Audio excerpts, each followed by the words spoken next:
A picture speaks 1,000 words, but music speaks 1,000 pictures.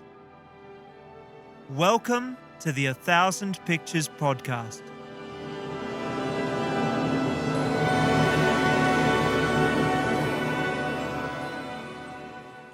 Hi, my name's Scott Wilson. I'm a conductor and I'm passionate about classical music. In this podcast, we discover the music of one of our greatest art forms. We listen to a new piece in each episode, I share insights into the music, and over time I'll take you on a journey through classical music's composers, musicians, and history. Everything's discussed in an easily digestible way, and no prior knowledge is needed. This podcast is for you. Today we're listening to the Piano Concerto in G by the composer Maurice Ravel. It's one of the remarkable pieces, so astonishingly beautiful that time can appear to become suspended for a listener. For me, it's a magical journey to another place. I love this piece.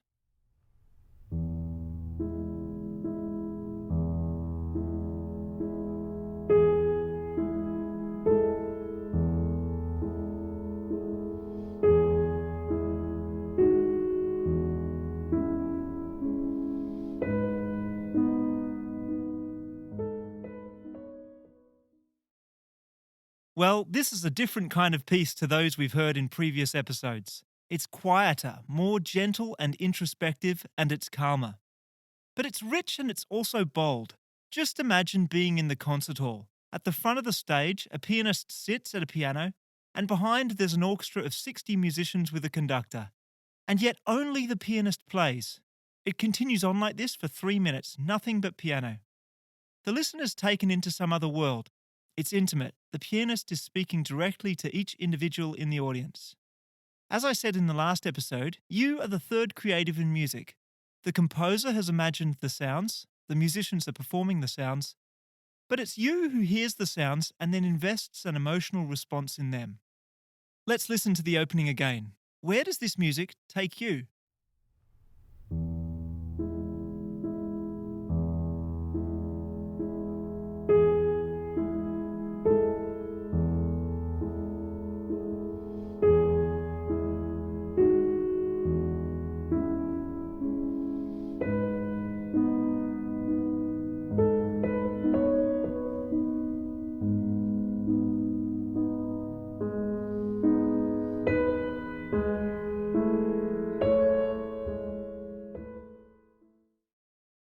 It's the beauty of its simplicity that creates the magic for me. So few notes, but every single one is perfect. It's the music of one of our greatest composers. And yet, as a young musician, Ravel was heavily criticized.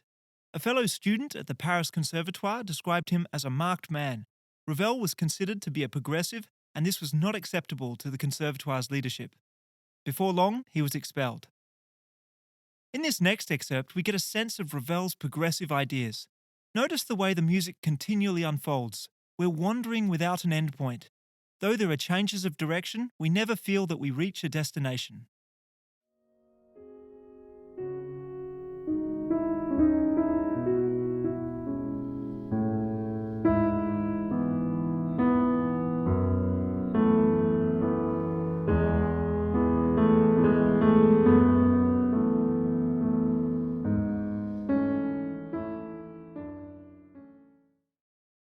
I love the way the music flows, drifting this way and then another way, seemingly without a goal. The music feels free, as if improvised by a pianist who delicately searches for each new note. This meandering quality was revolutionary in classical music, and this new compositional style compelled musicians to explore a greater range of sounds on their instruments. I'm going to replay that same music, but starting several seconds earlier. Listen to its progressive qualities. The music unfolds slowly over time, drifting forwards with no predetermined ending. Also notice the changing sound of the piano. At the beginning, it sounds transparent, almost fragile. As the music continues, the sound increases. It's a journey from hesitancy to confidence.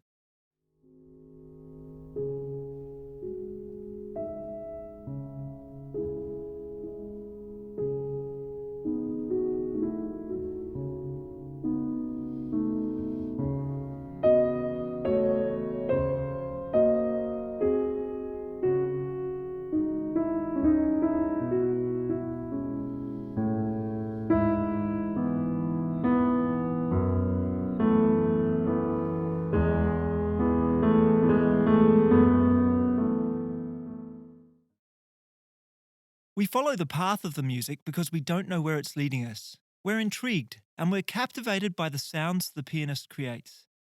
Both of these qualities take place within what we call the melody. And in taking a look at melody, we'll begin a topic that we'll discuss over several episodes. How does music work? Briefly, let's listen again to the opening. You'll hear the pianist playing a gently rocking waltz.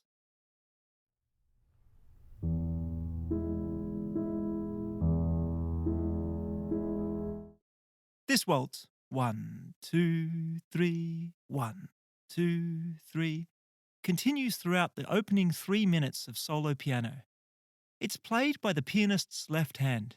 On beat 1, we have a low-pitched note. This is the bass line. On beats 2 and 3, we have a cluster of notes, which we call chords. And chords are what give music a full sound. Together, the bass line and the chords create a gently rocking waltz.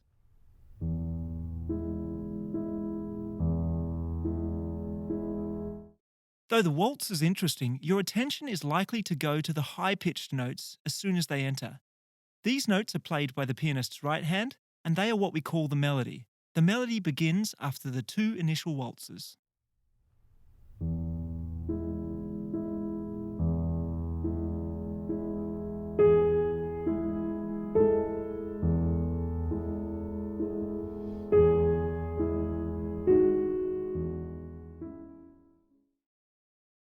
A melody is a linear series of notes that are heard through time as if connected. If represented visually, a melody would appear as a flowing line which ascends and descends without break as it progresses left to right through time.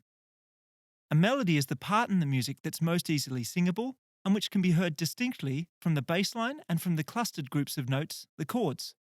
In most scenarios, the bass line is the low-pitched notes, chords use the middle pitches, and the melody is made up of the highest pitches. So, this piece encourages us to listen to the flowing path of the melody, which we experience as a journey through the music. Another way of hearing music is to listen to the melody interacting with the bass line and the chords. When heard together, these elements are what we call harmony. And we'll take a look at this in the next episode. For now, let's listen again.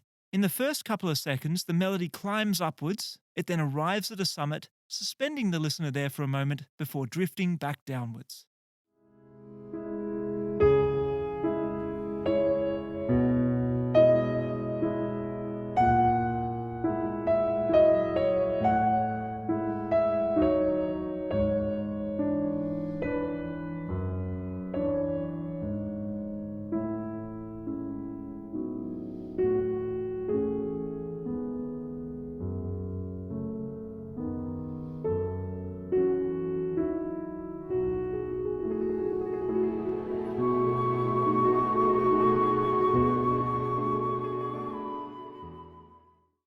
And that's a favourite moment of mine. Following 3 minutes of solo piano, the pianist's head rises and turns to the orchestra.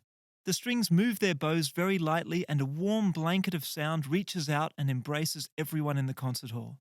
The pianist smiles at the flute player who seamlessly takes over the melody.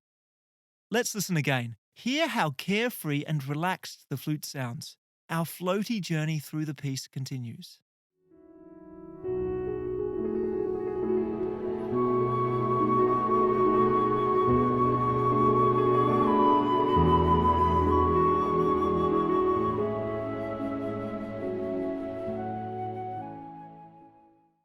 In moments like this, there's a feeling of pure oneness between the pianist and the orchestra. For the conductor, it presents a problem. It's easy to get in the way. Disrupting the flow of concentration between the musicians would end the dreamlike atmosphere of the performance. Therefore, the conductor's role must be subtle. When conducting this, my approach is to ensure that the flute player knows they are supported, but that they're invited to direct the flow of the music during their solo. Gently indicating that I'm not going to involve myself in their moment creates clarity, and it allows the musician to focus fully on their performance. When I play this clip a little longer now, you'll hear 3 woodwind instruments play solo: flute, then oboe, then clarinet. Ensuring that each of these musicians feels unimpeded by the all-powerful conductor is essential for making great music.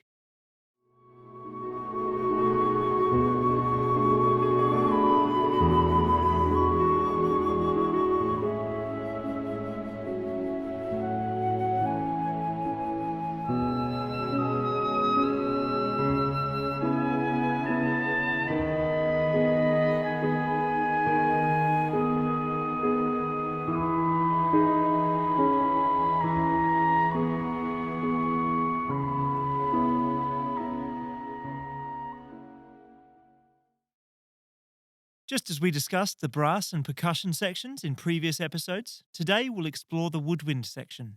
In the music we've just heard, solos were played by three of the four main woodwind instruments: flute, oboe, and clarinet. The fourth main woodwind instrument is the bassoon.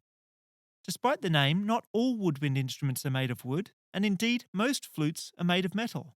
But all woodwind instruments have mouthpieces. The player exhales into the mouthpiece, which manipulates the flow of air, and as it does so, the sound is created. Woodwind instruments are grouped together for that reason. Their sound is created by a mouthpiece which diverts the flow of air as it enters the instrument. Historically, the woodwind section is made up of pairs of flutes, oboes, clarinets, and bassoons. Over time, the section has expanded, and for the past century, 3 or even 4 of each instrument has become common. Also, flutes, oboes, clarinets, and bassoons each have a smaller and a larger variation of the main instrument.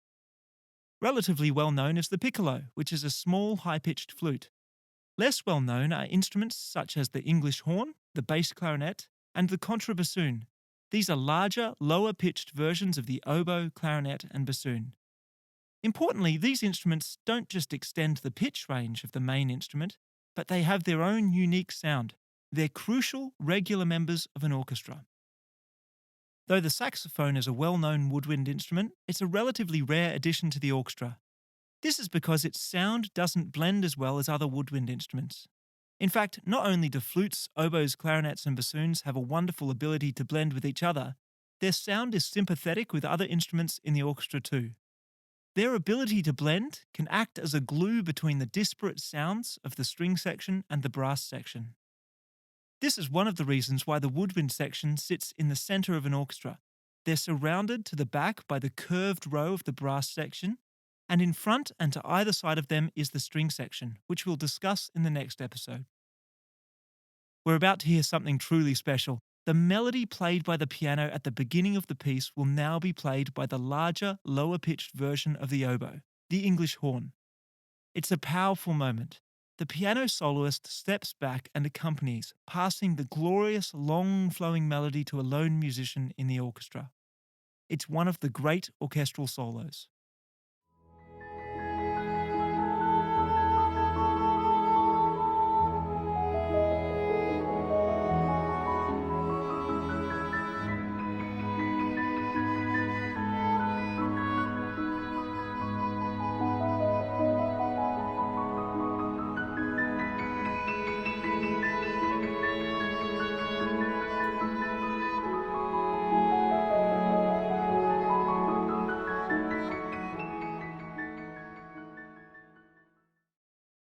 The poetry of this moment isn't lost on anyone who hears this piece performed live.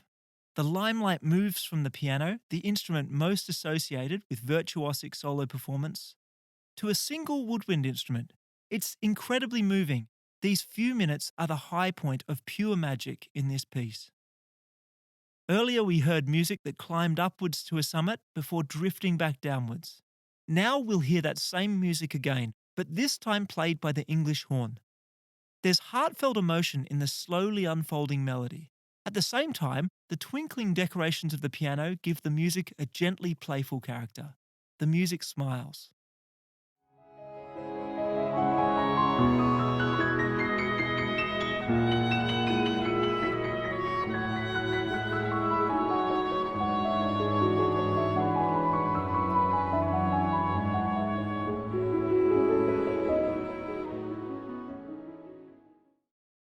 I think this piece becomes even more special when you realize that it was to be the first and likely only orchestral piece that Ravel would compose for himself as the soloist. I imagine him playing the piano throughout this section, making every note as perfect as it can be. And we have to imagine it was one of the last pieces Ravel composed. He never found time to learn the piano part, and instead, for the premiere in 1932, he was the conductor. Let's listen to that same music again, this time all the way through until the end of the English horn solo. Imagine the composer playing the piano, accompanying this most captivating of melodies.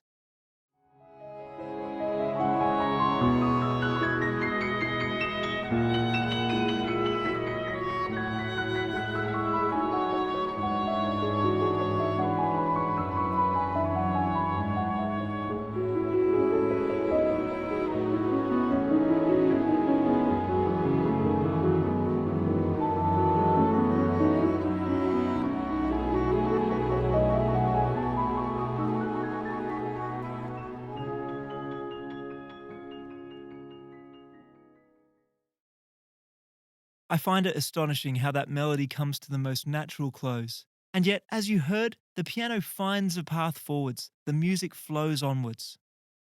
A little while later, the piece itself does conclude, but it's something I can't give away here. In order for the piece to reveal the entirety of its magic, you must listen all the way through. The melody will take you on a journey that can transport you to another world. Thank you for being with me for another episode of A Thousand Pictures.